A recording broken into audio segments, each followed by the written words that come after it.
I believe inconsistent umpiring, technology curse, given us the result which should have been different. If you see the whole game, the very inconsistent decisions of the umpiring, but sometimes it seems like it's technology show. It's not the cricket we are playing inside. Hitting the ball to the stump is always out. Why it's umpire's call? I never understand that. I spoke to him and he's a very honest person. But what he said to me, he said he did not even feel that it touched anywhere in the glove. And what we saw, like there should be a conclusive evidence to reverse the decision of umpire. And there was no very conclusive kind of evidence where the decision has to be turned off.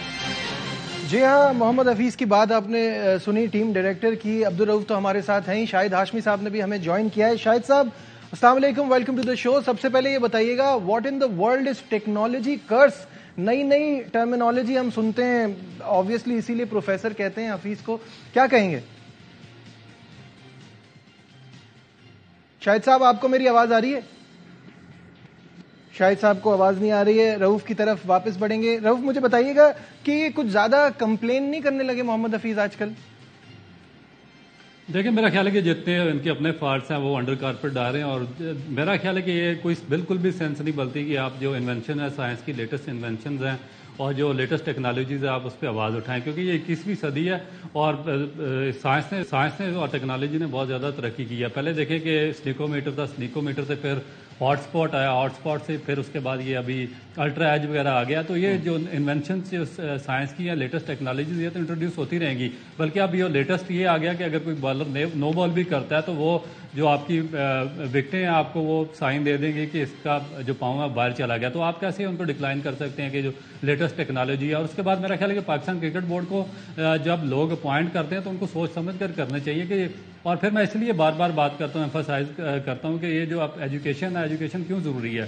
جب تک آپ کے اندر education نہیں ہوگی، آپ کیسے یہ چیزیں سمجھ سکیں گے؟ یہ لیٹسٹ ٹیکنالوجیز آپ سمجھ ہی نہیں سکتے، نہ آپ کو سائنس کی جو لیٹسٹ. ویسے اگر میں اس ڈیسیشن کی بات کروں تو آپ کے خیال میں وہ ڈیسیشن غلط تھا؟ جی بالکل ٹھیک ڈیسیژن تھا، اور میرا خیال ہے کہ آپ اس کو کیسے، کہ انہوں نے تینوں زاویے سے چیک کیا. جو الٹرا تھا اس میں کلیئرلی نظر آ رہا تھا کہ جو رسٹ بینڈ تھا ان کی بالکل گلوز کے ساتھ تھا اور بال اس پر لگ کر گیا، تو وہ بالکل آؤٹ تھا میرے خیال میں. لیکن بار بار وہ تو کندھے کی طرف کچھ اشارہ کر رہے تھے رضوان. آپ کو یہ لگتا ہے کہ یہ آؤٹ ہے؟ دیکھیں بالکل آؤٹ تھا. اور رضوان کا میں نہیں کہہ سکتا، آپ پرسن کسی کی اس طرح بات نہیں کر سکتے کہ وہ آنیسٹ ہے اور ٹیکنالوجی خراب ہے. میرا نہیں خیال کہ ٹیکنالوجی، آپ کو ایک نہ ایک دن ٹیکنالوجی پہ بلیو کرنا ہی پڑتا ہے. صحیح ہے. اچھا، تھوڑی سی بات امام الحق کی کر لیتے ہیں، کیونکہ اب بہت زیادہ ٹائم ہو گیا ہے اور ان کی پرفارمنس جو ہے ایک طویل عرصے سے ٹیسٹ کرکٹ میں بڑی خراب جا رہی ہے، اور آسٹریلیا، انگلینڈ، جنوبی افریقہ کے خلاف تو بالکل بلو ایوریج ہے. رؤف، فائنل تھاٹس، آپ کو کیا لگتا ہے ہمیں سڈنی میں کیا کرنا ہے کوئکلی؟ دیکھیں میرا خیال ہے کہ آسٹریلیا ایک دفعہ پھر بڑے اسٹرانگ طریقے سے آئے گا، کیونکہ جو بڑی ٹیم ہوتی ہے اور اسٹرانگ ٹیمیں ہوتی ہیں وہ اس طرح کا آپ کو ایک آدھ دفعہ ہی سیریز میں آپ کو چانس دیتی ہے، جو کہ آپ کو انہوں نے میلبرن میں دے دیا. مگر آپ پاکستان کو دیکھیں کہ تھوڑا سا بیٹنگ میں امپروومنٹ لانی پڑے گی.